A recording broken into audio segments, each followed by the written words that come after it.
Omer Oine Oine Valailo Oine Valailo Lagoy Shashmugoy Omer Oine Oine Valailo Oine Valailo Lagoy Shashmugoy Omer Oine Oine Valailo Oine Valailo Lagoy Shashmugoy Omer Oine Oine Valailo Oine Valailo Lagoy Shashmugoy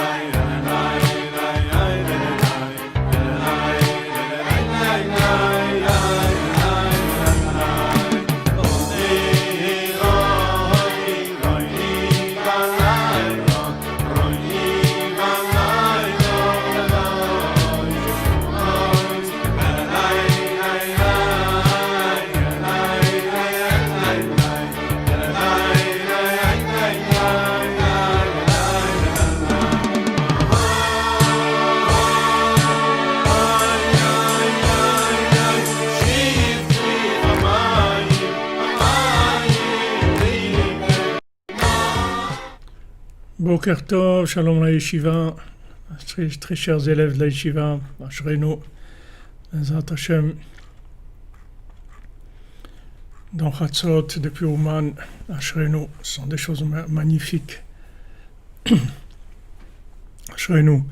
Alors on fait le cours pour la guérison de tous les malades et la délivrance de tous ceux qui ont besoin de délivrance, des Ivugim, mariage, Shalom Bayit, des enfants, la Parnassa et Veikar Leitkarvut Tzadik, que tout dépend de ça.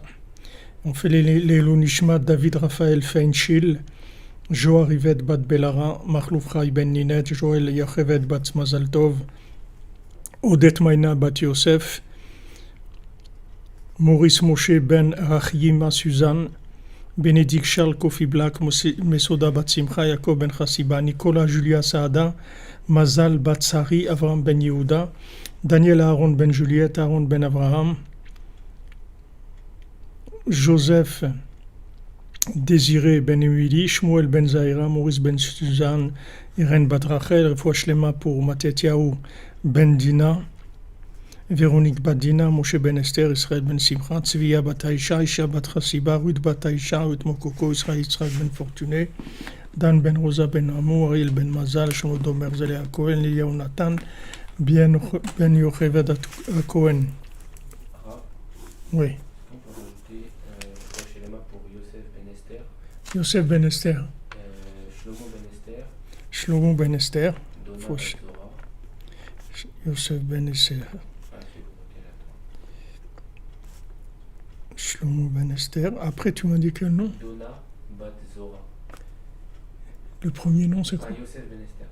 Oui, ça, non, mais le premier prénom. Le troisième, tu as dit.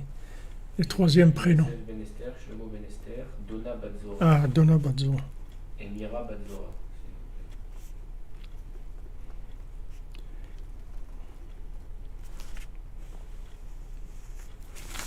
Bezrat Hashem.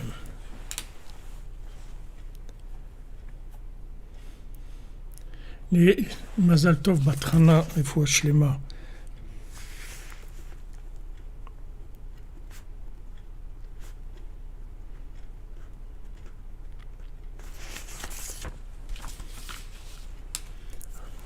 Mordechai Yehudi, Bezrat Hashem. Peut-être vous pouvez aussi, Mordechai Yehudi, vous pouvez commencer à faire, vous pouvez choisir 1 heure par jour et on vous rentre dans la chaîne, vous faites 1 heure par jour, ça serait extraordinaire. Il faut Shlema totale, définitive et immédiate de Déborah Myriam Bat Korina Yala Amen. אני מקשה עצמי כל הצדיק האמיתים מצווה לרום הצדיק האמיתים משום כלל והקדושים אשר בארצם ובפרט לבנו הקדוש צדיק שסדר עולם ולכם נביא בכוח חוכמה רבים נכון ויצור Merci David Serrero pour les kashrut à Rabbeinu.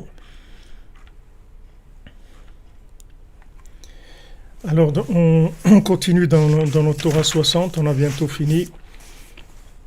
Amarle, Anna Alma Becharuva Eshkarte, Ainu Shafilu Shesaper Sipurim Asiot Sheshanim Gadminot, Shenem Prinat Charuvim Kanan, Ani Yechol Leavi Prinat Shikra. Alors maintenant, ils ont parlé des caroubiers. D'accord? Le caroubier, c'est un arbre qui met 70 ans à pousser. Donc quand il a vu penser pour planter des caroubiers, il a dit que pour qui tu plantes des caroubiers? Tu seras plus là le temps qu'ils poussent. Alors il a dit, moi quand je suis venu dans le monde, j'ai trouvé des caroubiers. Alors ça veut dire mes ancêtres, ils ont planté des caroubiers pour moi, donc moi aussi je vais planter des caroubiers pour les autres. Et faut acheter les mains pour Jacob Lévi Ben Reina. Protection par Nassa pour Dani Meyer Ben Joël Sultana. Merci Lionel Aflalob. Hatzlacha Rabba, Klebrachot. Le caroub, c'est une unité de mesure. Je ne savais pas. Hector Chai Ben Marie Refoua Shlema.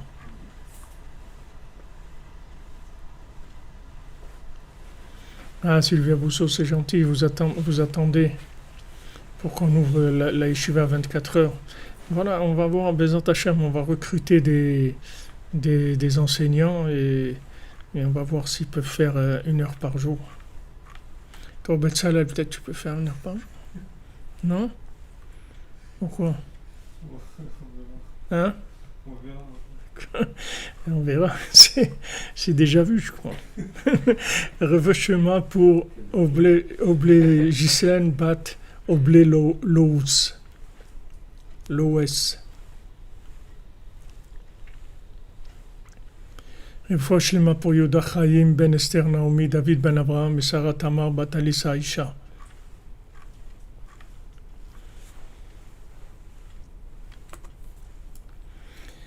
Voilà, mais c'est grâce à vous que je ris, hein, c'est vous qui me faites rire, hein, parce que je sens la joie des âmes. Alors maintenant, il lui a dit, moi j'ai trouvé un monde avec le caroubier, c'est-à-dire que maintenant, même si je raconte en fait des contes, des Sipurim Asiyot de Shanim Kadmoniot, des contes qui sont avant la création du monde, je peux quand même amener de l'oubli chez ceux que pour l'instant, ils n'ont pas besoin de comprendre ces choses-là. C'est-à-dire, il lui a dit, comment tu peux révéler des choses comme ça? Parce que là, tu as sorti la racine de toute la Torah. Les contes, c'est la racine de toute la Torah. En plus, c'est facile d'accès, parce qu'il n'y a pas tous les blocages de la compréhension. C'est sous forme d'histoire. Donc, comment maintenant tu lances ça dans le monde comme ça? Peut-être que ça va être mal compris ou mal utilisé. Alors il lui a dit, malgré que je révèle, je peux quand même donner de l'oubli, c'est-à-dire que les gens, ils vont oublier. Rabbeinu, il a dit, quand je dis un secret, alors ça reste un secret. Il dit, dans le monde, quand on dit un secret, c'est plus un secret. Mais moi, je dis des secrets et ça reste quand même des secrets. Alors il dit, c'est-à-dire que les élèves qui ne sont pas valables, ils vont oublier le sens de ces contes-là, c'est-à-dire la lumière des contes. Ils vont oublier. Alors comme on a vu avant, que le tzaddik, il s'occupe de réveiller le monde du sommeil par les contes, et Akadosh Baruch Hu le protège, que ces paroles seront oubliées du cœur des élèves qui ne sont pas valables. Donc on avait dit, qu'est-ce que c'est des élèves qui ne sont pas valables? C'est des élèves qui n'ont pas d'éveil d'en bas. C'est-à-dire ils n'ont pas d'éveil personnel, ils n'ont pas de vouloir. Ils se trouvent là-dedans parce que ils ont un intérêt ou quelque chose, mais ils n'ont pas un vouloir d'éveil. Ils ne cherchent pas l'éveil, c'est pas ça qu'ils cherchent. Ils cherchent peut-être à comprendre des choses, ou ils cherchent un cercle, faire partie d'un cercle de gens qui sont des gens, des chercheurs ou autres, et avec ça leur donne une certaine notoriété, ou il peut y avoir beaucoup de raisons. Donc la définition d'un élève qui n'est pas valable, c'est un élève qui n'a pas d'éveil de par lui-même, c'est-à-dire il n'a pas d'initiative de par lui-même, il ne cherche pas de par lui-même, il se laisse emporter par d'autres choses, mais c'est pas lui qui veut. Donc ça, Hachem, il protège le tzaddik, que son enseignement il sera oublié de cette personne-là, pour pas que ça lui fasse du mal. C'est pas pour que si on pouvait le rapprocher, alors on le rapprochait, mais si maintenant il veut pas, ça va lui faire aucun bien, ça va avoir aucun effet sur lui.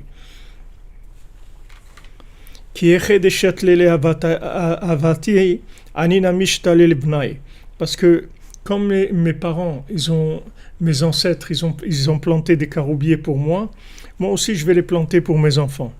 Haïnou, comment chez Olidoti aliédé Sipuré Masiot, comme en fait je suis né grâce au Sipuré Masiot, puisque maintenant on a dit que les contes c'était Pkidot HaKarot, c'était Poked HaKarot, c'est-à-dire c'est ça qui permettait aux femmes d'avoir des enfants. Donc il a dit, moi je suis né grâce au Sipuré Masiot, c'est-à-dire que le Sipuré Masiot c'est l'éveil. Il n'y a pas un plus grand éveil que quand l'âme arrive dans ce monde et commence à essayer de se rapprocher d'Hachem. Primat leatir pei lemim, leatir pei akarot. Alors, comme on avait vu, pour dénouer la bouche des gens qui sont muets et pour dénouer aussi la stérilité, pour enlever la stérilité. Et les deux choses sont liées, comme on l'avait vu avant, c'est-à-dire que la délivrance de la parole, c'est la délivrance de l'enfantement aussi. C'est-à-dire quand on arrive à réparer la parole, c'est-à-dire à ce que ce soit plus une parole muette, c'est-à-dire que ce soit plus des discussions par des mots qui sont des images, mais par des mots qui sont chargés d'énergie de l'âme.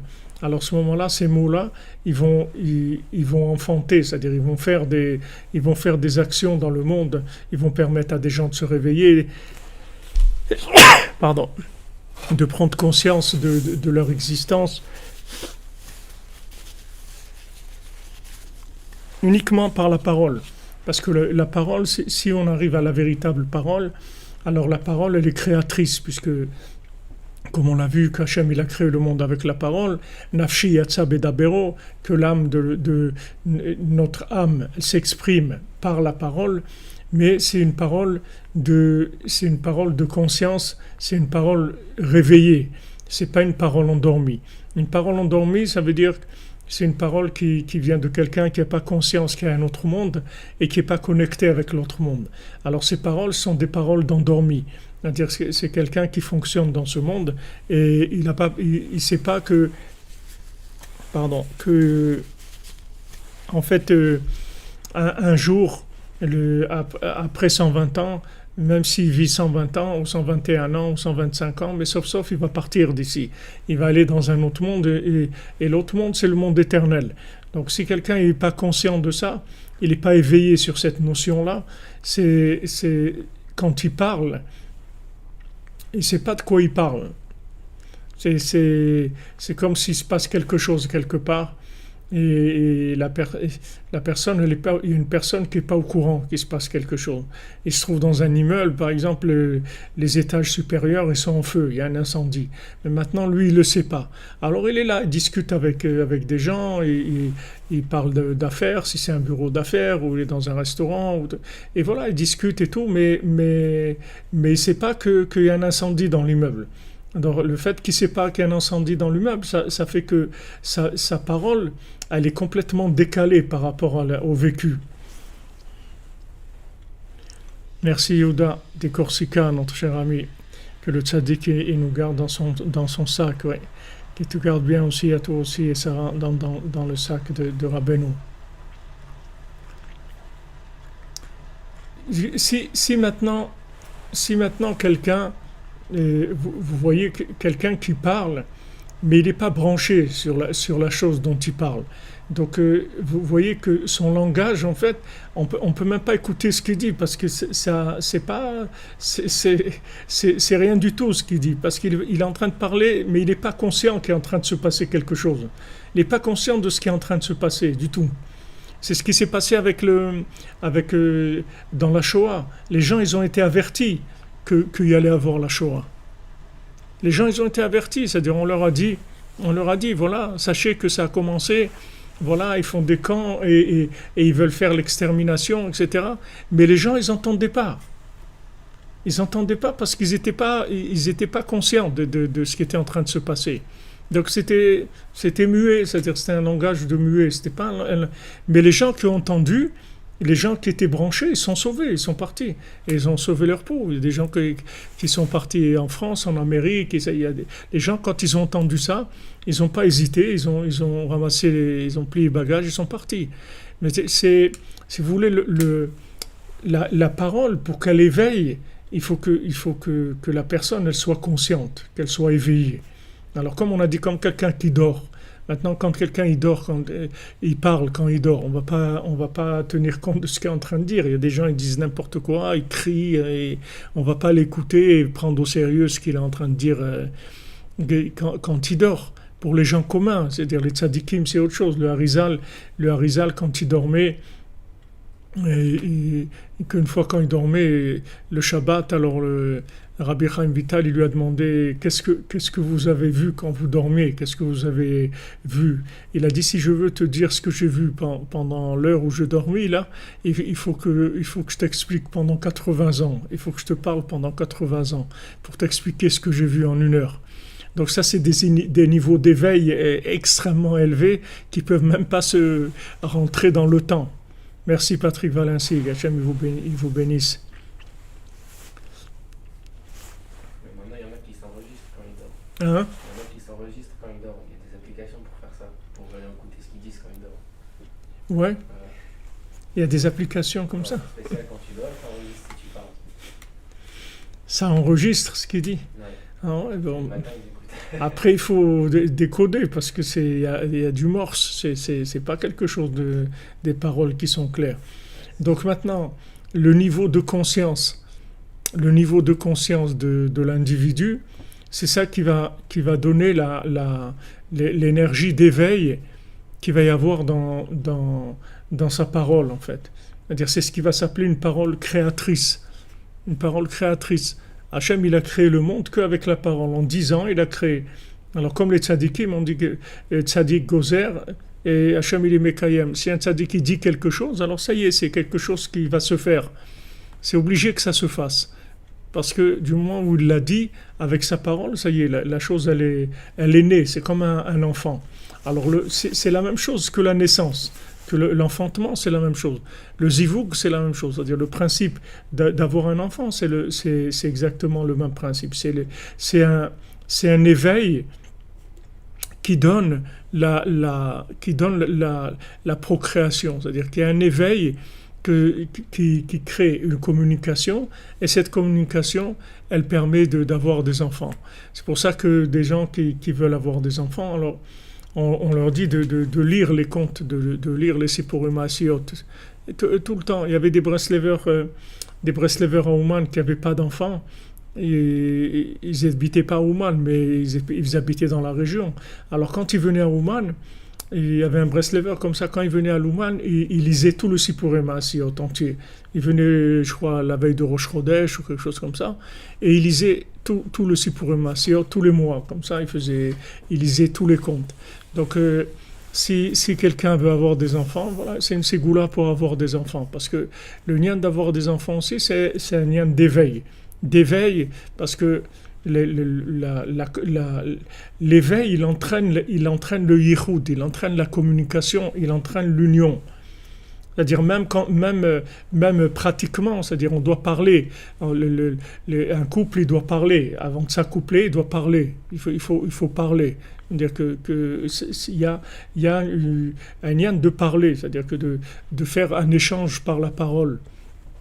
C'est avant de pouvoir avoir des enfants.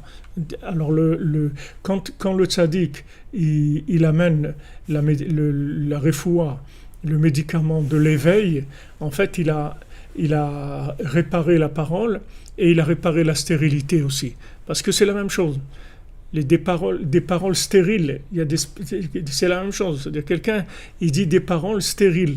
C'est-à-dire il n'y a personne qui l'entend. Ça ne veut rien dire. C'est-à-dire des fois vous allez entendre des discours et tout, même de la Torah. Et vous voyez que ça fait pas naître quelque chose chez vous. Ça ne vous donne pas envie d'avancer, ni de la joie, ni envie de faire tchouva, ni parce que ce sont des paroles stériles. C'est-à-dire c'est la personne qui parle, elle est endormie. C'est pas qu'elle somnole, elle est endormie, c'est-à-dire elle est endormie dans sa tête, c'est-à-dire elle n'est pas consciente de ce qu'elle est en train de dire. Donc comme elle n'est pas consciente de ce qu'elle est en train de dire, ça ne peut pas entraîner dans les gens de l'éveil. Ça ne peut pas réveiller les gens, c'est impossible. Alors des fois on entend des choses et c'est fatigant, c'est-à-dire que ça nous fatigue parce que en fait ça nous bouge pas. Si un cours de Torah ne vous change pas, alors il faut changer de cours. C'est pas difficile. Si maintenant vous entendez un cours et ce cours il vous donne pas un changement, que ça vous amène pas quelque chose qui vous donne envie de changer, alors c'est le cours qu'il faut changer. Il y a le cours du change, mais on ne parle pas ça, on ne veut pas du cours du change maintenant. On parle de changer le cours quand le cours il nous change pas. J'écoute, ma vie change. Il faut que quand on entend, ça agisse sur nous. La Torah de Rabbeinu, elle agit sur nous directement, même si dans notre cerveau, on ne comprend pas très bien les notions, mais il y a tout de suite un éveil intérieur. Il y a un éveil intérieur. C'est ça qui amène les gens chez Rabbeinu. Pourquoi ils viennent chez Rabbeinu? Pourquoi les gens ils vont pas je sais pas, aux Bahamas ou je sais pas où. Pourquoi ils viennent à Ouman ou pourquoi ils se rapprochent de Rabbeinu? Pourquoi maintenant, plus de 2 siècles après que Rabbeinu est décédé, les gens ils sont là en train de venir à Ouman, de suivre Rabbi Nachman, de faire Itbodedut, etc. Qu'est-ce qui fait ça? C'est que ces paroles, c'est les paroles les plus éveillées qu'il y ait jamais eu dans le monde. Il n'y a pas plus éveillé que ça. C'est-à-dire que toutes les autres paroles de Torah, en fait, Rabbeinu les utilise comme des vêtements pour son enseignement. Rabbeinu il va chercher des enseignements dans des endroits très élevés. Après, il utilise la Torah comme vêtement. Et il utilise le Zohar. Et une fois, quelqu'un il a dit à Rabbeinu, il a dit à Rabbeinu, ce que vous dites là, c'est le Zohar, il dit ça. Alors Rabbeinu il dit, moi, ce que j'amène, ça vient d'un endroit beaucoup, beaucoup plus élevé que le Zohar. Mais quand maintenant j'utilise le Zohar pour véhiculer ce que j'ai à dire, alors le Zohar lui-même, il reçoit un visage nouveau. Il est renouvelé par le fait que je l'ai utilisé avec mon enseignement. Donc,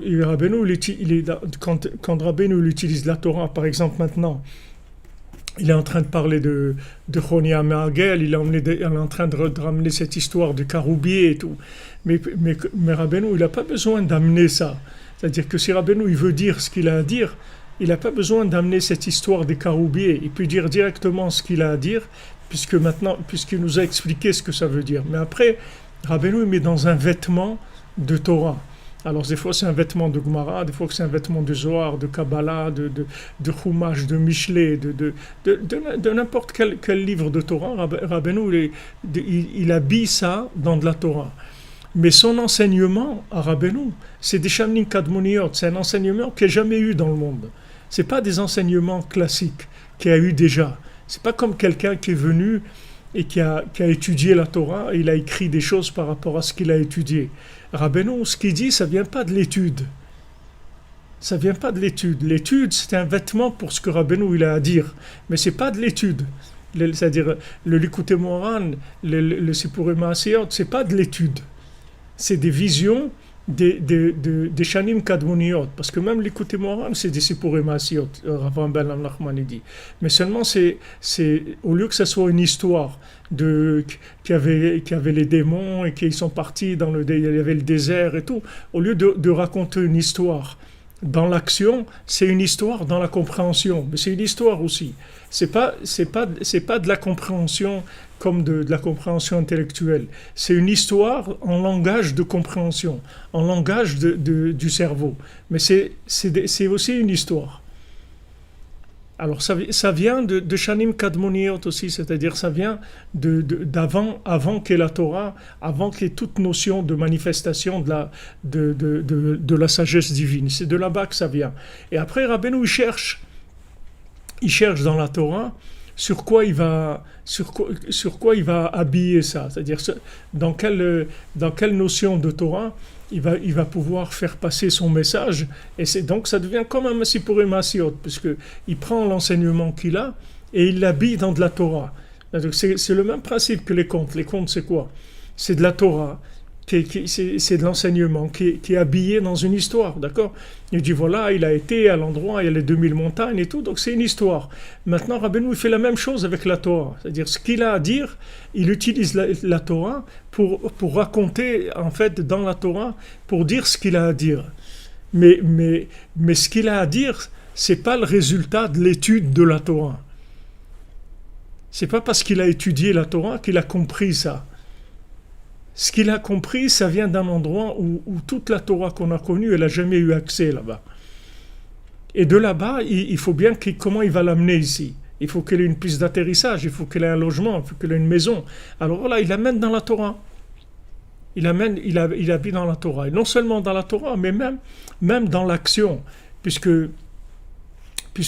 chaque enseignement de Rabbeinu, il a toujours eu une histoire qui s'est passée dans le monde. C'est-à-dire, il y a toujours eu une action dans le monde qui a été le détonateur de l'enseignement. C'est-à-dire, Rabbeinu, il avait des enseignements, mais jamais il les disait tant qu'il ne se passait pas quelque chose. Par exemple, quand Rabbeinu, il a eu son fils, Shlomo Ephraim, qui n'a pas vécu longtemps malheureusement. Alors, quand Rabbeinu, il a eu Shlomo Ephraim, alors les gens ils sont venus pour lui dire Mazal Tov, etc. Et Rabbi Nathan, il était là-bas. Et à un moment, Rabbeinu, il a regardé les chaussures de Rabbi Nathan. Il a dit, tes chaussures, il avait des chaussures à 3 coins, je crois, parce que Rabbeinu lui dit, tes chaussures, elles ont pas de forme de chaussures du tout. Elles sont complètement déformées.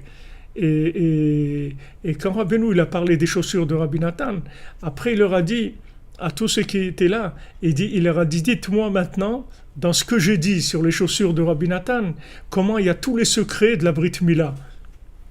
Dites-moi, est-ce qu'il y a quelqu'un qui peut me dire ça?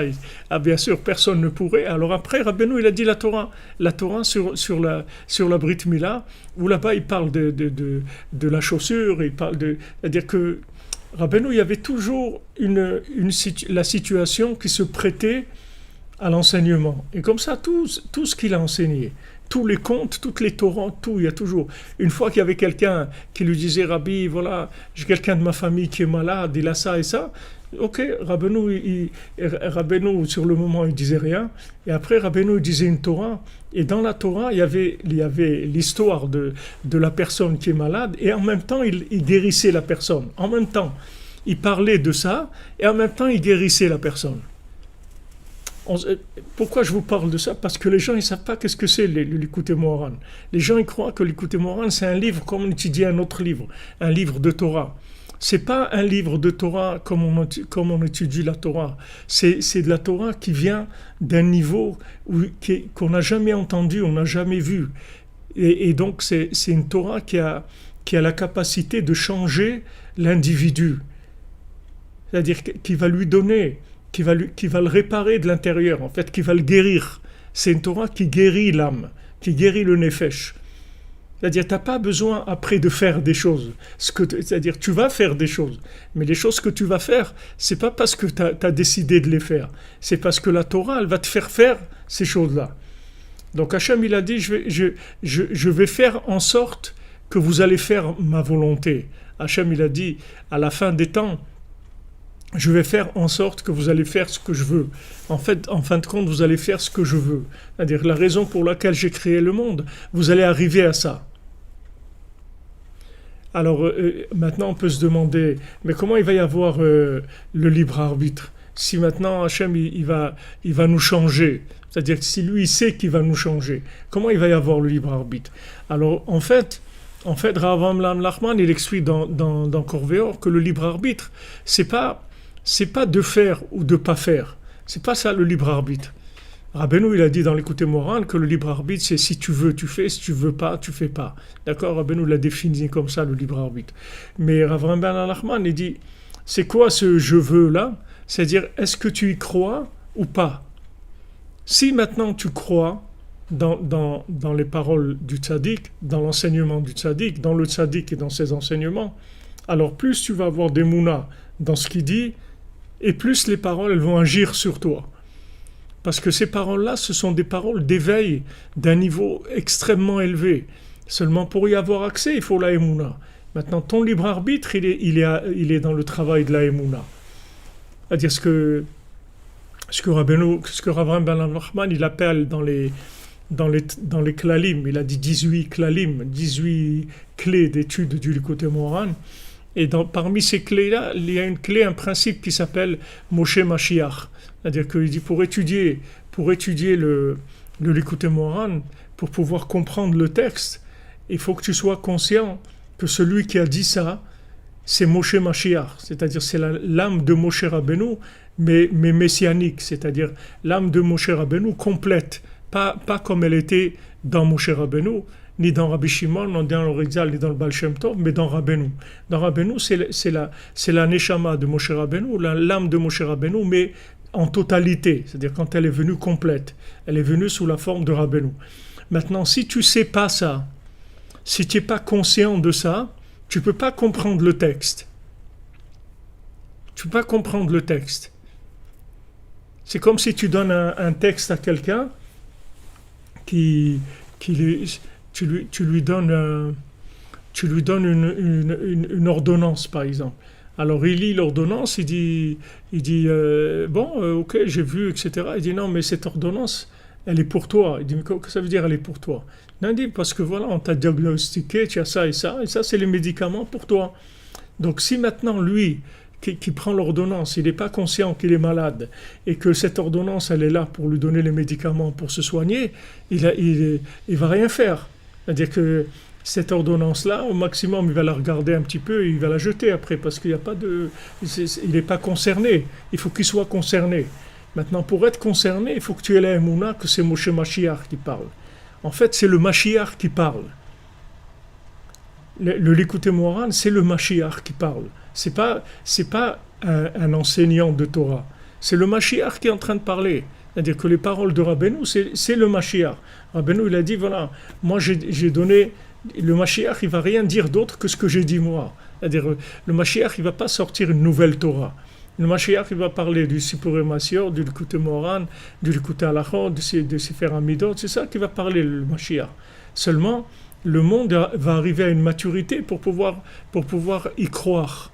C'est-à-dire qu'il va y avoir tellement de déception dans le monde, de tous les systèmes, que les gens ils vont se mettre à croire, à chercher tout ce confinement, les virus, tout ça, toutes ces injustices qu'on voit, ces choses terribles. Tout ça, c'est fait pour que les gens ils se mettent à chercher.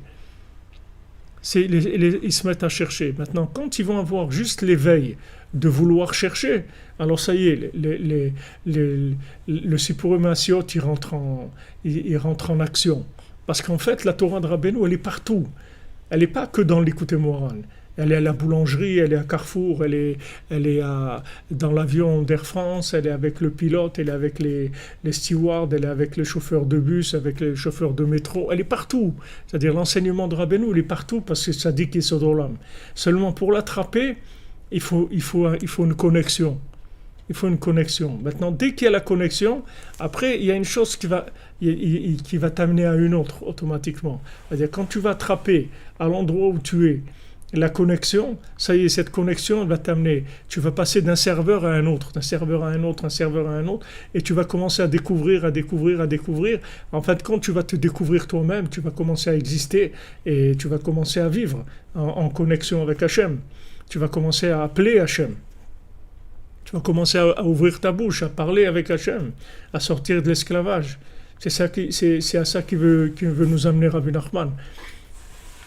Donc ça, c'est, si vous voulez, c'est le principe de la Torah de Rabbeinu. Merci Marie-Claire, merci à vous, que Hachem vous bénisse. Vous comprenez, c'est-à-dire que il faut, si maintenant tu prends le Likutei Moharan comme un livre d'études classique, tu vas passer à côté de ce qu'il veut te dire. Parce que lui, Rabbeinu ne cherche pas à t'apprendre des choses. Rabbeinu, il te soigne. C'est comme quelqu'un rentre dans un hôpital, il doit savoir qu'on vient lui parler, c'est pour le soigner. On ne vient pas lui faire visiter l'hôpital. On n'est pas en train de lui raconter des choses, voilà, regardez ici on fait ça, on fait des choses, ben justement, on fait... Non, il est là pour être soigné. C'est-à-dire que s'il n'est pas conscient de ça, ça ne va pas marcher. Il faut qu'il soit conscient de ça. Donc maintenant, l'enseignement de Rabbeinu, il marche que si tu es conscient que Béhémet, tu es en train de chercher un médicament pour ton âme. Tu veux te guérir du mal de vivre, tu veux te guérir de la rage de vivre, tu veux te guérir de l'incompréhension, de la haine, de la solitude, de tout ce que tu veux guérir de ça. Tu cherches à guérir de ça. Alors si c'est ça que tu cherches, alors le livre il va te guérir. Mais il faut que tu cherches à guérir, pas à savoir des choses. Rabbi Nathan, il dit, si tu cherches à savoir des choses, n'ouvre pas mon livre, parce que tu perds ton temps.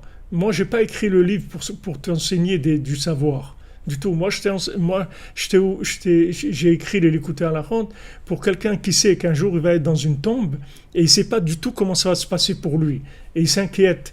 Et il veut se préparer, et il veut faire ce qu'il y a à faire. Alors là, tu peux ouvrir l'Likutei Halachot.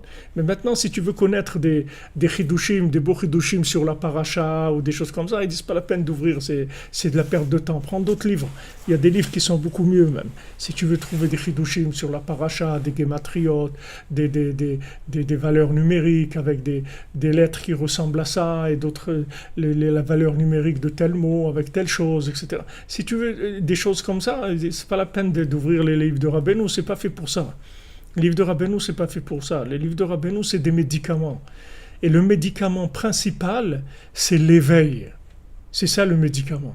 Et ça, je vous voyez les Breslevers jusqu'à la fin de leur vie, que vous voyez les Rav Israël Ber au dessert, vous voyez Rav Shmuel Shapira, ou Rav Levi Yitzhak, ou Rav Aryeh Shapira, Rav Velvel Cheshin, tous ces Breslevers-là, qu'on a eu le mérite de connaître de la génération d'avant, ils avaient tous un point commun, c'est que d'abord ils ont vécu vieux, c'est-à-dire âgés, pas vieux mais âgés, ils étaient âgés, c'est-à-dire ils ont tous passé les 80, 90 ans, 100 ans même. C'est-à-dire, ça c'était le point commun, parce que quelqu'un qui se lève à Chatzot, normalement, il aura une vie longue, puisqu'on on a vu qu'il a mis de la longévité dans ses jours, et de la longévité dans ses jours, même matériels. C'est pas que spirituel, c'est matériel aussi. C'est pas que de la longévité, de la vitalité. C'est aussi de la vitalité qui donne une longue vie. Et la Gemara, elle dit que maintenant les gens de Bavel, ils se sont posé la question, ils se sont dit comment ça se fait qu'en Eretz Israël, des Chachamim, des sages, ils vivent longtemps. Il dit pourquoi? Parce qu'il se réveille tôt pour aller étudier, etc. Alors Rav Cheshin, Rav Shalom, il disait ça, Rav Velvel Cheshin, il disait ça. Il disait que quand quelqu'un il se lève à Chatzot, en fait, il rallonge sa journée, puisque maintenant il ajoute quelque chose que normalement ça, il devait être en train de dormir. Alors maintenant il casse son sommeil, il se lève. Donc il crée un éveil dans du sommeil, alors que cette heure-là, normalement, c'est une heure de sommeil. ces 2 heures-là, il devrait dormir. Maintenant, lui, au lieu de dormir, il se lève et il étudie la Torah, ou il prie, etc. Donc, qu'est-ce qu'il fait? Il tire sa journée, il agrandit. Alors, il dit, de la même manière que lui va étirer sa journée, Hachem, il va lui étirer sa vie. C'est-à-dire qu'il va vivre longtemps. Alors, tous ces Breslevers, vous voyez, ils ont vécu longtemps, mais aussi, ils avaient quelque chose d'extraordinaire, c'est qu'ils étaient jeunes. Ils étaient jeunes. Tu ne voyais pas du tout leur âge. Tu croyais qu'ils avaient 18 ans ou 19 ans. Tu ne voyais pas du tout que c'était des gens qui avaient plus de 90 ans. Ça ne se sentait pas du tout. Quand tu parlais avec eux, ils étaient bouillonnants de vitalité. Par exemple, tu prends Rav Michael Dorfman à la Vachalom, il a commencé à construire le Klois, la synagogue d'Ouman. Il avait plus de 80 ans quand il a commencé. C'est pas un projet qu'il a fait à 40 ans ou 50 ans quand il était en pleine... À 80 ans, il a commencé à construire la synagogue, la grande synagogue de Ouman. Et il avait 80 ans et il a mis sa maison, il n'avait rien pour commencer. Alors il a mis sa maison en gage à la banque et il a emprunté de l'argent et avec ça il a commencé à construire. Après c'est venu, après des gens l'ont aidé, etc. Mais il s'est lancé dans un projet comme ça à 80 ans. Parce que c'est pas des gens que vous pourriez voir qu'ils avaient 80 ans. C'est-à-dire, même si sur les papiers d'identité, ils avaient 80 ans, ou leur corps, il avait 80 ans, mais leur tête, elle n'avait pas du tout 80 ans. C'est des jeunes, c'est des adolescents, c'était des gens qui bouillonnaient de vitalité, de projets, d'enthousiasme, de rêves extraordinaires. Tout le temps, ils étaient comme ça. Tous ces skelim-là, on a connu des mamash jusqu'à la fin. Vous voyez comment ils étaient jeunes, ils se renouvelaient tout le temps.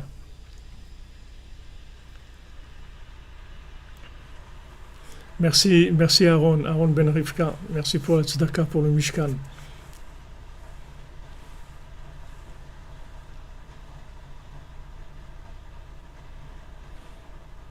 Voilà des tzadikim exactement, qui sont âgés dans les jours, mais qu'ils sont très jeunes. Comme les Sipurim Asiyot, des Shanim Kadmoniot, c'est-à-dire c'est des contes qui viennent d'une période très ancienne, mais en fait ils sont plus jeunes que tout ce qu'il y a dans le monde. C'est pour ça que dans les contes, dans les 7 mendiants, quand ils vont faire sortir les gens, ils vont les classer par âge. Alors ils ont dit que le plus ancien vienne. Alors ils ont emmené un bébé. Ils ont dit voilà, c'est lui le plus ancien. Il dit pourquoi c'est le plus ancien? Il dit parce qu'il vient d'atterrir. Donc c'est lui qui se rappelle le plus de ce qu'il y a dans l'autre monde, puisqu'il vient d'arriver.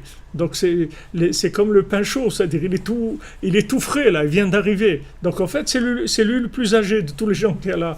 Pourquoi c'est le plus âgé? Parce que tout ce que les gens ils cherchent toute leur vie, c'est se connecter avec l'autre monde, essayer d'arriver à avoir la conscience de l'autre monde. Alors voilà, maintenant vous avez un voyageur fraîchement arrivé, il vient d'atterrir. Donc c'est le plus âgé de tous. Alors là-bas, quand ils ont commencé tous les sages à les classer, en fait, celui qui était le plus vieux, c'est-à-dire le plus âgé dans l'âge, c'était celui qui était considéré comme le plus jeune, c'est-à-dire le moins expérimenté, si on veut.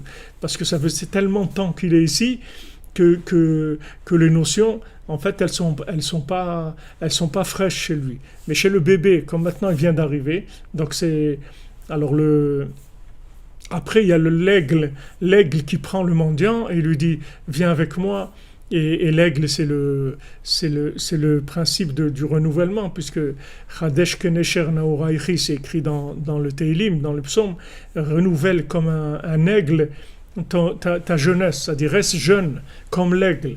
L'aigle, parce que, je sais pas, il change de plumage, ou il y a un truc chez lui comme ça, un changement. Il y a quelque chose, je ne me connais pas très bien, mais je sais qu'il y a un changement dans l'aigle, il y a quelque chose qui se renouvelle chez lui. Donc l'aigle, c'est le symbole du renouvellement. C'est-à-dire, il se renouvelle tout le temps. Donc lui, il dit à ce mendiant-là, que soi-disant il était aveugle, il n'était pas aveugle du tout, qu'il se rappelait de tout et il se rappelait de rien. Quand il a dit ça, alors ils ont dit waouh, lui vraiment c'est le plus fort, c'est le plus fort.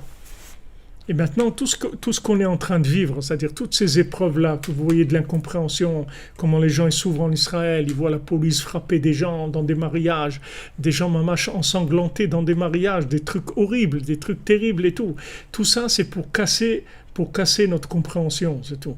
Pour nous casser tous nos repères. Parce que si on ne casse pas les repères, on devient vieux. Un vieux, c'est quelqu'un, il a une canne, d'accord? C'est une canne, il doit s'appuyer sur quelque chose qui tient. Donc dans sa tête aussi, il a beaucoup de cannes, c'est-à-dire il a beaucoup d'appuis. Et ces appuis-là, ce sont des compréhensions. Donc plus on a des compréhensions dans notre tête sur lesquelles on s'appuie pour vivre, et plus on est vieux. C'est ça la définition d'un vieux. Mais comme maintenant Hachem, il doit révéler la Torah de Mashiach, c'est-à-dire il doit révéler le Sipurim Masiot et l'écoute moral. Il faut que les gens ils perdent leurs repères. Il faut que les gens ils aient plus de repères, qu'ils sachent vraiment pas qu'est-ce qu'ils vont devenir, qu'ils aient aucune idée de ce qu'ils vont devenir. Quand les gens ils vont arriver à ça, qu'ils vont pas savoir du tout le lendemain qu'est-ce qu'on va devenir, ça y est, ils sont prêts.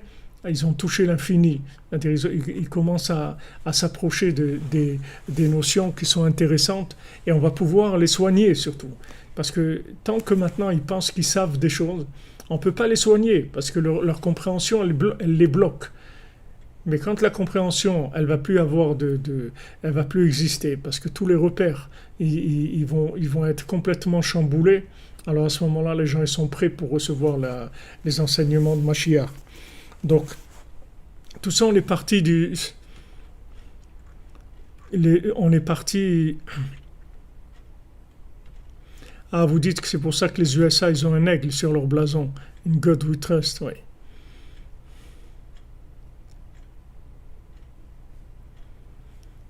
Voilà, exactement. Les Breslev, ils ont les mains qui se lèvent, ils n'ont pas besoin de bâton. Exactement.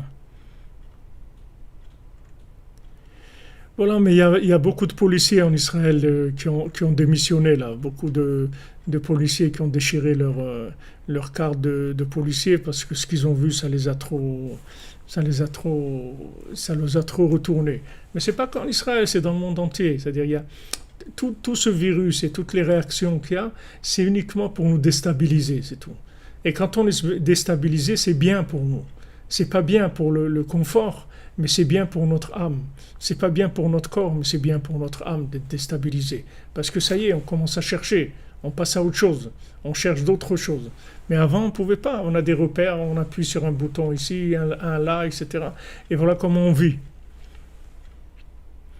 Amen, Michael Sebag, c'est la mitzvot. Tenez bon les gars, c'est bientôt le Géoula. Oui.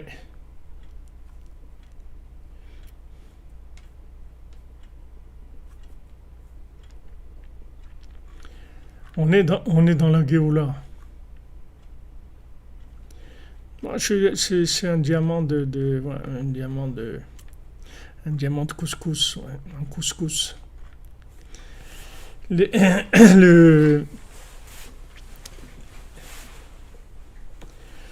oui, ça traumatise, mais il faut pas rentrer là-dedans. Il faut pas rentrer là-dedans.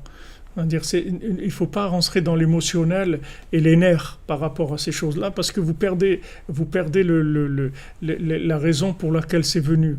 Ces choses-là, elles viennent pour nous dire qu'il n'y a pas de repère, qu'un policier, ça représente l'ordre, ça représente la sécurité, d'accord? Eh ben voilà, un policier, il frappe les gens, il massacre les gens, voilà.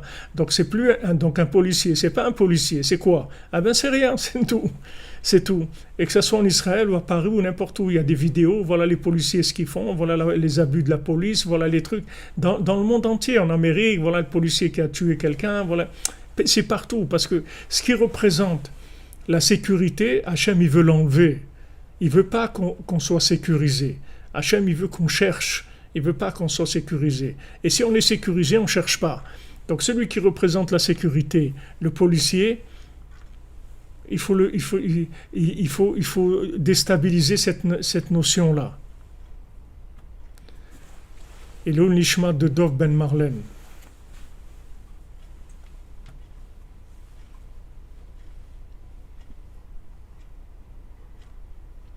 Jusqu'où Ariel Ovadia, jusqu'à Mashiach, c'est tout. Jusqu'à Mashiach, c'est tout. Se déstabiliser pour trouver le vrai repère. Jusqu'où? Tant que Mashiach n'est pas là, il faut qu'on cherche.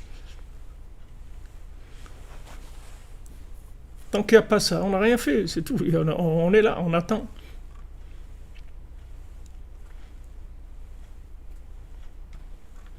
Oui, ok, il y a des policiers qui vont dénoncer les abus de la police, les trucs, etc. Mais tout ce qu'on voit, ceux qui dénoncent et ceux qui sont dénoncés, tout ça, c'est quoi? Ça crée un manque de repères, ça enlève les repères. Avant, tu voyais quelqu'un avec un uniforme, tu vois la sécurité assez bien, on est protégé. Il y a la police qui garde, etc. Maintenant, tu vois cette police-là, c'est elle qui frappe les gens, c'est elle qui tue les gens, c'est elle les gens ils vont dans les hôpitaux pour se soigner, c'est là où on les tue. En Amérique, les pauvres, des centaines de gens qui sont morts dans l'hôpital. S'ils n'avaient pas été à l'hôpital, ils ne seraient pas morts. On parle parce que dans les hôpitaux, ils les laissent sans manger, sans boire. Des gens qui ont dit, voilà, on a demandé pendant des heures, on a supplié pour un verre d'eau. Il n'y a personne. Jusqu'à que Menachama, il a pu avoir son téléphone et appeler quelqu'un de sa famille qui l'amène à boire parce qu'il allait mourir de soif. Ou quelqu'un qui a raconté, voilà, il avait l'appareil, ils lui ont mis un appareil d'oxygène, mais c'était trop, ça l'étouffait, il ne pouvait plus respirer. Alors il a enlevé. Quand il avait besoin, il le mettait. Quand l'infirmière elle a vu ça, elle lui a attaché l'appareil dans la nuque, elle lui a dit, si jamais je vois encore que tu l'enlèves, on t'attache les mains et les pieds aussi, tu ne bouges plus. Donc il était terrorisé. Donc il a trouvé tout un système. Malgré ça, comment faire pour arrêter l'appareil quand il n'en avait pas besoin? Mais s'il dit que ceux qui ne sont pas arrivés à ça, il y avait quelqu'un à côté de lui, il n'a pas fait ça, il est mort. Et il était jeune, 37 ans ou 38 ans. Il est mort de ça. C'est-à-dire on voit des centaines de gens qui sont morts dans l'hôpital. Donc l'hôpital, ça soigne ou ça tue? Non, maintenant on voit que ça tue, l'hôpital. Ça tue. Des gens, ils sont entrés pour une maladie, ils ont attrapé une autre. Et c'est avec ça qu'ils sont morts. Donc, il n'y a plus de repères. Maintenant, je parle pas, je fais pas les trucs, je parle pas contre les hôpitaux, ni les médecins, ni rien, je ne vais pas rentrer là-dedans, ni contre la police, ni rien. Mais ce que je veux vous dire, c'est qu'on est en train de nous enlever les repères. Tu veux te soigner, reste à la maison. C'est tout. Il y a pas, tu vas à l'hôpital, tu as plus de chances de mourir que si tu restes à la maison. Il y a des gens voilà, qui ont le virus. En Israël, il y a des chassidim qui ont toute une organisation. Ils amènent les machines respiratoires chez les gens, etc. Ils ont fait tout un système paramédical à côté où ils soignent les gens à domicile. Ils ont sauvé plein de gens parce qu'ils font les choses comme il faut. C'est-à-dire qu'ils s'occupent vraiment de soigner les gens. Maintenant, qu'est-ce qui leur a pris à ce système médical pour tuer les gens? On n'en sait rien. Est-ce qu'ils ont reçu l'ordre de tuer les gens? Est-ce que c'est une folie que Rabbeinu il a envoyé dans ces endroits-là, que tous les corps médicaux, les trucs, ils ont perdu la tête? Parce qu'en Amérique, ils mouraient par mamash, des centaines par jour. C'est-à-dire, c'était un derrière l'autre. Il y a un reportage de quelqu'un qui travaillait là-bas dans la Chevra Kadisha, dans le truc de la morgue. Il dit, mamash, on ne s'arrête pas. C'est chaque minute, pratiquement, il y en a un. Il faut, sans arrêt. Ils ont pratiquement une génération de personnes âgées qui ont disparu complètement. De la négligence médicale, c'est tout. C'est que de la négligence médicale, c'est rien d'autre. Cette maladie-là, ce virus-là, la plupart des gens, ils se soignent. Il y a beaucoup de gens qui ont attrapé. Mais ils se soignent, c'est tout. Ça dure 2 jours, 1 semaine, 2 semaines. Ils se soignent. Maintenant, il y a des gens chez qui c'est plus dur. Ils ont besoin de respiration. Même ici à Ouman, il y en a un comme ça qui est attrapé, très fort. Et le pauvre, il n'a qu'un seul poumon. Il a un seul poumon, mais s'il était dans un endroit où il serait mort, le gars. Mais ils ont fait ça de façon amateur, mais ils l'ont sauvé. Ils lui ont mis l'oxygène, le temps qu'ils reprennent, etc. Ils lui ont donné les médicaments qu'il fallait. Et voilà, il s'en est sorti. Donc quand on voit le système médical, c'est la sécurité, c'est la vie. Si j'ai un problème, je sais qu'il y a l'hôpital. Eh non, si tu as un problème, tu sais qu'il y a l'hôpital, il va te tuer à l'hôpital. Donc il n'y a plus d'hôpital. Si j'ai un problème, je téléphone à la police. Non, si j'appelle la police, il va venir, il va te frapper, il va t'ensanglanter. Donc, j'appelle plus la police. Alors, qu'est-ce que j'appelle? J'appelle Hachem, c'est tout. J'appelle Hachem, c'est tout. Il n'y a plus rien. Il n'y a plus rien. Il n'y a plus rien, c'est tout. C'est ça qui veut Hachem. Donc on est mamash dans les mamash dans une période vraiment messianique. S'il vient pas maintenant, je sais pas quand est-ce que ça va être le prochain voyage. C'est-à-dire quand est-ce qu'il va y avoir une autre encore. Mais là c'est vraiment, on est vraiment là-dedans. Donc ne perdez pas, ne gâchez pas. Ne gâchez pas tout ce contexte-là en commençant la guerre avec des gens en disant c'est le gouvernement, le truc, si l'autre, c'est pas ni le gouvernement, ni la police, ni les hôpitaux, ni rien. C'est Mashiach, c'est tout. Mashiach, il en a marre d'attendre, il veut que les gens l'accueillent. Donc pour l'accueillir, il faut se mettre en tenue. Il faut se mettre en tenue. C'est-à-dire il faut chercher, c'est tout. Comment on se trouve maintenant? Voilà, on est combien de lever la Hatzot, voilà, 120 sur YouTube, je vois pas combien on est sur Facebook, j'ai pas les chiffres. Où on était nous, il y a avant, où on était?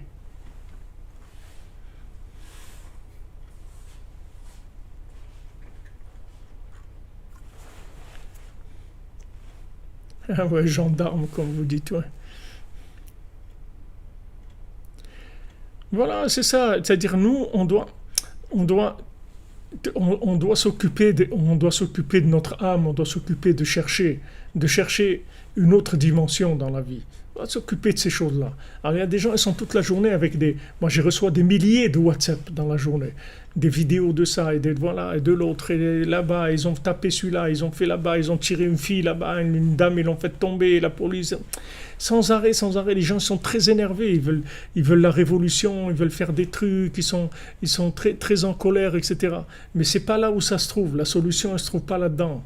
La solution, elle se trouve de remercier Hachem, qui nous a libérés de cette avodazara, de l'idolâtrie, l'idolâtrie de la police, l'idolâtrie de l'hôpital. Il n'y a plus de police, il n'y a plus d'hôpital, tout devient dangereux.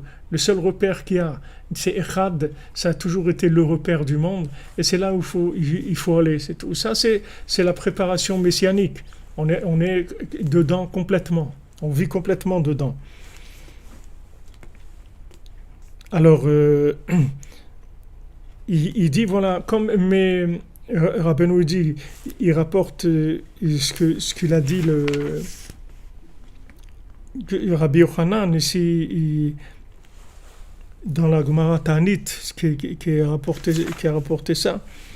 Il dit, voilà, comme mes parents, ils ont planté, mes ancêtres, ils ont planté des caroubiers pour moi aussi je fais pour mes enfants. C'est-à-dire que de la même manière que moi, on m'a enfanté grâce au Sipurei Maasiot, c'est-à-dire comment je suis né, c'est par un éveil, parce qu'il y a eu un éveil. Cet éveil-là, c'est lui qui a entraîné la naissance. Beprinat le'atir peilemim le'atir pe'akarot, c'est-à-dire de dénouer la bouche des muets et d'enlever la stérilité des femmes. Achinami ishtalel banai, moi aussi je le fais peur aux enfants. Aïnouch aliedeze gamken noladim benenu aliedeze. C'est-à-dire que moi aussi mes enfants, ils vont naître avec ça. Moi je suis né avec ça. Et mes enfants aussi ils vont naître avec ce principe-là. Perouche amarlo sheu muchach lesaper sipurei maasiot kaele bishvil pidut hakarot. Il lui a dit, voilà, moi je suis obligé de raconter des histoires qui sont tellement anciennes, en fait pour enlever la stérilité des femmes. De la même manière que mes ancêtres, ils ont raconté des Sipurei Maasiot, que ça a amené l'enfantement, Prinat Pkidot Hakarot, canal, que ça a permis aux femmes stériles d'avoir des enfants. C'est comme ça qu'ils m'ont fait naître. Même Avraham et Sarah, ils pouvaient pas avoir d'enfants tant qu'ils s'appelaient Avram Et Sarai, il pouvait pas avoir d'enfant. Quand Hachem il a ajouté le He dans le nom d'Abraham et qu'il a enlevé le Yud de Sarah, il a laissé 5 pour Sarah et 5 pour Abraham Avinu, c'est-à-dire le Yud c'est 10, c'est 2 fois He, donc il y a un He qui était pour Sarah et un He pour Abraham Avinu. Mais avant, Avram, c'est dur à dire Avram. C'est-à-dire qu'il n'y a pas de quand tu dis Abraham, alors il y a le mot il est plus hein? Ça coule. Voilà, ça coule, il est assoupli et maintenant quand Sarah pourquoi elle n'avait pas d'enfant? Parce qu'elle était dans le Yud c'est la Chokhmah et Sarah elle n'a rien à faire dans la Chokhmah, elle doit être dans la Bina. Donc comme c'est écrit He lachem zara, le He, c'est ce qui va vous donner des enfants. C'est pour ça que c'est une ségoula de mettre un He en argent. Les gens ils mettent un collier, ils portent sur un He en argent, une lettre He en argent. On dit c'est une ségoula, ça a la vertu de pouvoir donner des enfants. Parce que c'est écrit dans la Torah, He lachem zara, voilà, que vous ayez des enfants. C'est-à-dire que le He, il permet d'avoir des enfants. Alors quand Sarah elle a eu le He et Abraham il a eu le He, à ce moment-là ils ont pu avoir des enfants.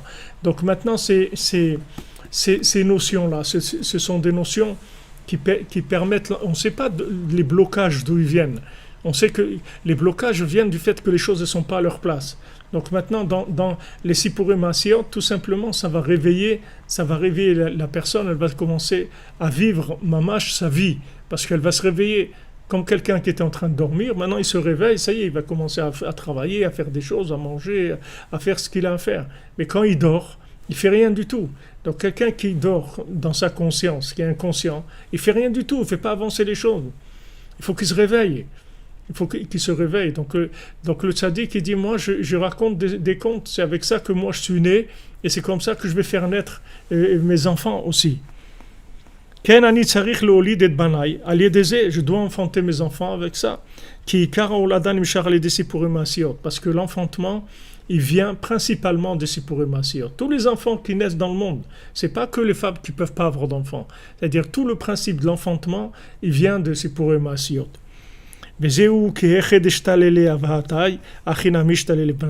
Comme mes ancêtres, ils ont planté des caroubiers, et moi aussi je plante pour mes enfants. Alors il a pris du pain, il a mangé du pain avec quelque chose, il a fait un sandwich comme ça avec du pain, et il s'est endormi et il a eu sommeil, il a dormi.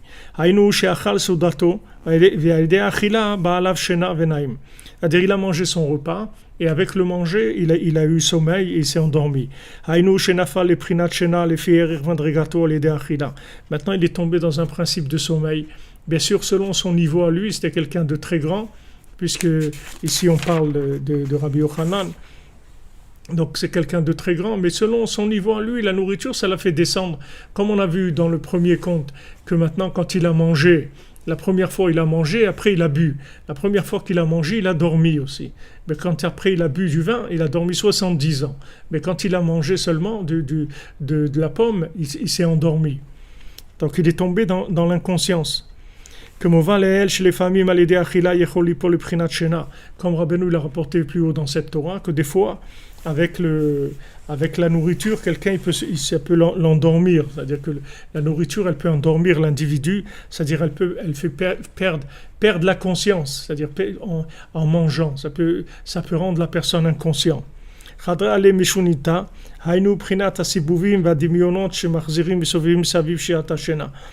qu'est-ce qu'il y a eu maintenant?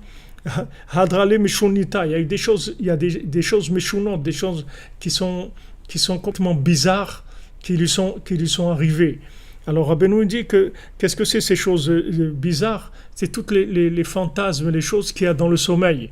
Des fois dans le sommeil on a des fantasmes, on a des trucs qui n'ont rien à voir avec la réalité, c'est des dimyonotes complètement, des choses complètement imaginaires. Velo yada briyata. Et personne, le yada briyata, ça veut dire qu'il n'y a personne, aucune bria, aucune créature qui savait ça. C'est-à-dire qu'il ne savait pas qu'il dormait. C'est-à-dire, tu vois des gens, tu parles avec eux, mais tu sais pas qu'ils dorment. Toi, tu crois que tu parles avec des gens parce qu'ils sont réveillés comme ça, ils sont debout. Alors tu crois comme ils sont debout, ils sont réveillés. Mais ils dorment debout. La plupart des gens, ils dorment debout. C'est-à-dire, tu parles avec eux. Si toi, tu es un petit peu réveillé, même un milliardième réveillé, tu vas voir, quand ils vont parler, tu vas voir qu'ils dorment complètement. C'est-à-dire que c'est des gens qui sont complètement inconscients de ce qu'ils sont en train de faire ici. Complètement. C'est-à-dire qu'ils sont dans l'inconscience totale. Comme quelqu'un qui se trouve dans un endroit hyper dangereux et tout, et il s'amuse parce qu'il ne sait pas où il est. Il ne sait pas du tout où il est. Comme des fois dans les dessins animés, on voyait quelqu'un, il marche comme ça, il sort de la falaise comme ça, et il marche comme ça dans le vide, et il rigole, tout ça, il ne se rend pas compte. Et c'est après, quand il voit qu'il est dans le vide, c'est là où il y a le danger qui se manifeste. Mais avant, il est inconscient, c'est-à-dire il est là, il marche dans le vide, il est content, il continue à rigoler, etc. Mais la plupart des gens, c'est comme ça. Mais si vous êtes un tout petit peu éveillé, surtout si vous êtes dans la cordonnerie de Chatzot, vous allez tout de suite, dans la journée, quand vous allez parler avec des gens, vous allez repérer tout de suite les gens qui sont réveillés et les gens qui sont endormis. Et vous allez voir que la plupart des gens, quand ils parlent, vous allez voir que uniquement la mélodie quand la personne, elle parle de quelque chose. Par exemple, une personne, elle parle du travail, ou elle parle de l'argent, ou elle parle de la nourriture, ou elle parle d'un voyage, ou elle parle de la mode, ou n'importe quoi. Elle va parler. Uniquement la mélodie qu'il y a dans sa façon de parler, vous allez voir s'il est endormi ou pas. Parce qu'il y a la mélodie des gens réveillés et il y a la mélodie des endormis. Vous allez voir que la mélodie qu'il y a dans sa façon de s'exprimer, c'est une mélodie d'endormi. Ce n'est pas une mélodie de quelqu'un de réveillé. Et d'ailleurs, il va vous fatiguer, il ne va pas vous intéresser. C'est-à-dire que ça va vous fatiguer. Alors que quelqu'un d'autre, il peut vous parler de la même chose, du travail et tout, mais il est réveillé. C'est-à-dire il est branché un peu. Il a un peu de conscience. Alors ce peu de conscience, ça rend les échanges agréables. C'est-à-dire il y a déjà des yichudim, c'est-à-dire des yichudim qui se passent, des unions qui se passent, et ça enfante des choses bien, ça donne des envies de progresser, ça donne de la joie, ça donne de la confiance en soi, ça donne beaucoup de choses.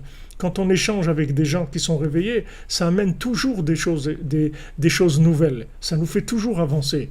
Mais quand on a affaire à des endormis, c'est terrible. C'est terrible, c'est-à-dire que quand vous voyez, vous parlez avec des morts vivants, c'est-à-dire que mamache, les gens, ils ne savent pas du tout qu'ils sont vivants, ils ne se rendent pas compte. Mais ça, vous pouvez l'entendre dans la mélodie de la voix. Si vous habituez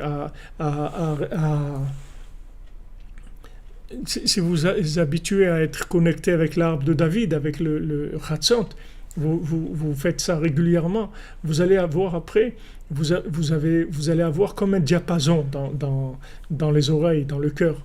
Vous avez un diapason, c'est-à-dire que vous allez reconnaître les tonalités qui sont vraies et les tonalités qui sont fausses. Et la personne, elle va parler de la même chose. Vous pouvez prendre deux personnes, ils vont raconter la même chose. Seulement une personne, elle est réveillée, l'autre, elle est endormie. Celui qui est endormi, il va vous faire bâiller. Et celui qui est réveillé, ça va vous intéresser, ça va vous donner de l'énergie, etc.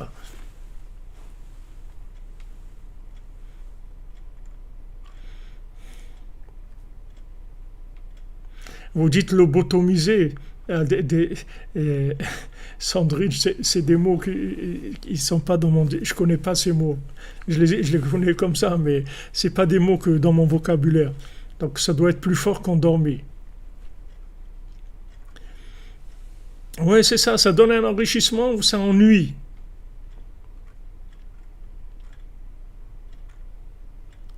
Ah ouais, mais quand il n'y a plus de repères, il ne faut pas dormir, au contraire, il faut sortir à la chasse, il faut aller chercher. Ouais, si vous voulez, on est réveillés ensemble, c'est Rabbeinu qui nous réveille. Comment il nous a rentré cette chose-là dans la tête, dans le cœur, de nous lever la nuit? Comment ça nous a parlé, ça? La plupart des gens, ça leur parle le football ou le basket ou les trucs, ou je sais pas, ou aller à la pêche ou aller à la chasse ou faire des choses comme ça. Quelqu'un se lève à Hatzot comme ça, ça c'est la mélodie du berger, c'est la mélodie de Mashiach. C'est-à-dire qui nous réveille. Et tous les jours, c'est un cadeau. Tous les jours, quand on se réveille, c'est un cadeau d'Hachem. C'est un cadeau d'Hachem que le tzaddik, il nous donne encore un ticket pour encore un tour de manège. Il nous donne encore un ticket. Allez, encore ce soir, tu vas te lever. C'est vrai, quand vous voyez comment avant quelqu'un il peut dormir, le sommeil est tellement lourd, et quand vous habituez à faire Tratzot, Bichlal, vous n'avez même pas besoin de réveil. C'est-à-dire qu'en général, les gens qui sont habitués à faire Hatzot, le réveil, ils sonne toujours après qu'ils se soient réveillés. S'ils mettent un réveil. Il n'y a plus besoin de réveil, parce que c'est une connexion, c'est tout qui s'établit avec le temps. Et après, ça vous donne pas, c'est pas que le nian du réveil, c'est que ce réveil-là, qui rentre dans un automatisme de branchement, ça donne un éveil de l'esprit, un éveil du cœur, un éveil de l'âme extraordinaire. Vous repérez les gens tout de suite.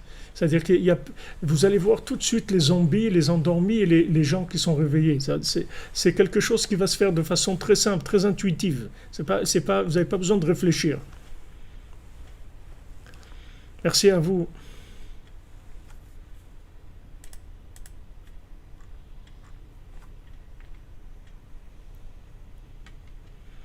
Le baptisé, je ne sais pas, le baptisé c'est plus fort qu'endormi.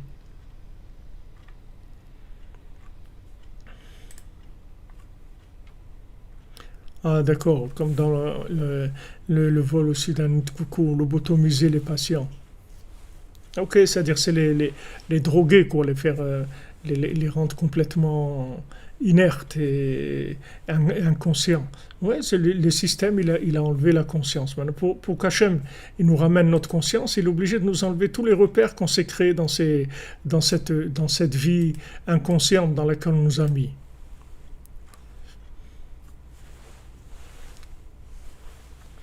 Merci à vous, c'est grâce à vous. David Amelech, il dormait jamais plus que 18 minutes. Il dormait 18 minutes et se réveillait. Et il dormait encore 18 minutes. Mais jamais il dormait plus que 18 minutes pour pas goûter le goût de la mort, parce que comme il était le roi du Ham Israël et qu'il était Mashiach, il ne pouvait pas se permettre de goûter à la mort. Il fallait qu'il soit tout le temps dans la vitalité, dans la vie. Et alors maintenant, on a vu... ah oui, Velo Yada Brayata, je vous ai dit ça parce qu'il dit les gens, ils ne se rendent pas compte. Ils ne savaient pas qu'ils dormaient. Qui a Olam En Makerin Bemishu Prinat Shena. Parce qu'il dit les gens, ils ne savent pas ils savent pas voir les gens qui dorment debout. Ils ne se rendent pas compte qu'en fait, cette personne-là, elle dort debout. C'est-à-dire, elle a un film dans sa tête, elle s'est fait un film ou un truc, elle vit ce film-là, et voilà, c'est tout. Mais elle est complètement endormie, elle est branchée sur rien. Maintenant, on parle de gens qui étudient la Torah. On ne parle pas de gens qui travaillent à la chaîne chez Renault. On parle ici maintenant de gens qui étudient la Torah. Ou Behemet Hakol ou Prinat Shena. Mais Behemet, toute leur Torah et leur prière, c'est tout du sommeil. Ils sont complètement endormis. Kikam itar anu Prinat itorut melemata. C'est-à-dire, à un moment, il s'est réveillé. Il y a eu un éveil. Chaziel Lehai Gavral de Achel Mehai Charuba. Il a vu cette personne-là qui avait mangé du caroubier. Il a vu que ce monsieur-là, il étudiait les Sipurim Masiot. Et il a mangé des caroubiers, c'est-à-dire que, en fait, il a pris des Sipurim Masiot et avec ça, il s'est réveillé. Baruch Hashem. Donc voilà, normalement, Bezrat Hashem, on finira la semaine prochaine la Torah 60. Et peut-être qu'on continuera dans l'étude de la Torah 60. On continuera dans la Torah 60 en profondeur pour voir Rabbi Nathan un petit peu tout ce qu'il va nous dire sur cette Torah, parce que c'est une clé pour les Sipurim Masiot. En fait, cette Torah-là, c'est pour nous réveiller sur les Sipurim Masiot, c'est pour nous donner la conscience dans les Sipurim Masiot. Voilà les amis, alors bonne continuation. Ah, merci Patrick Harel. La lobotomie, c'est une opération chirurgicale du cerveau qui consistait à sectionner ou à altérer la substance blanche d'un lobe cérébral. Oh, oh, c'est très grave. Alors Mordechai Yehudi, si on peut essayer de parler d'un projet, d'ajouter des heures de Shiurim Breslev, vous êtes le bienvenu. On compte sur vous pour agrandir la yeshiva, les amis. Voilà, qu'Hachem vous bénisse et tous et toutes, et n'ayez pas peur, soyez joyeux parce que vous êtes dans l'aventure la plus merveilleuse qui ait jamais existé dans le monde. Donc il y a vraiment de quoi danser. Même si vous voyez toutes ces horreurs-là, mais il y a de quoi danser. Il y a vraiment de quoi danser parce qu'on est en train de vivre l'accouchement. C'est vrai, il y a des cris, ça fait mal, il y a du sang, il y a des trucs, c'est pas beau et tout, mais quand le bébé il va sortir, tout le monde va être heureux. Bezrat Hashem. Shabbat Shalom, des bonnes nouvelles, et on avance. On avance, les amis. Et n'oubliez pas la brosse à dents toujours, oui. Shabbat Shalom, que des bonnes nouvelles. Donc on se retrouve Motzei Shabbat pour les Sipurim Massiot. On va voir un peu qu'est-ce qu'ils sont devenus ces démons-là depuis qu'on les a laissés.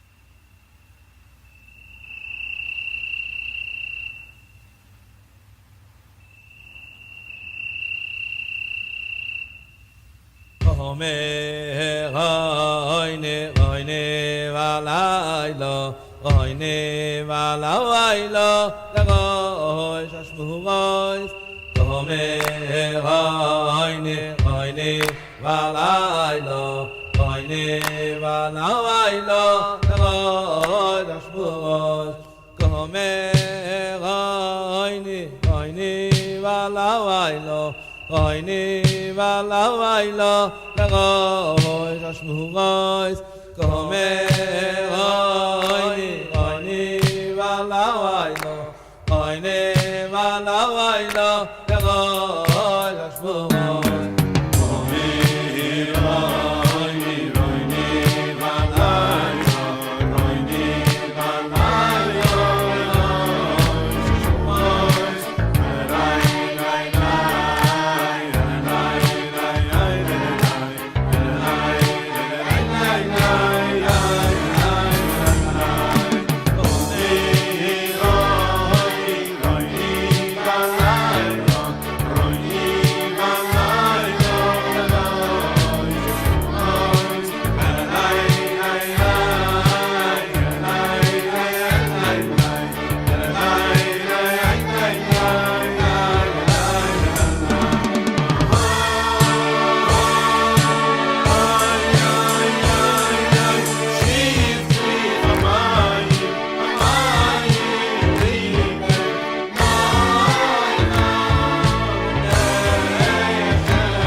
Omer oyne oyne valaylo oyne valaylo legoy shashmuvois Omer oyne oyne valaylo oyne valaylo legoy shashmuvois Omer oyne oyne valaylo oyne valaylo legoy shashmuvois Omer oyne oyne valaylo oyne valaylo legoy shashmuvois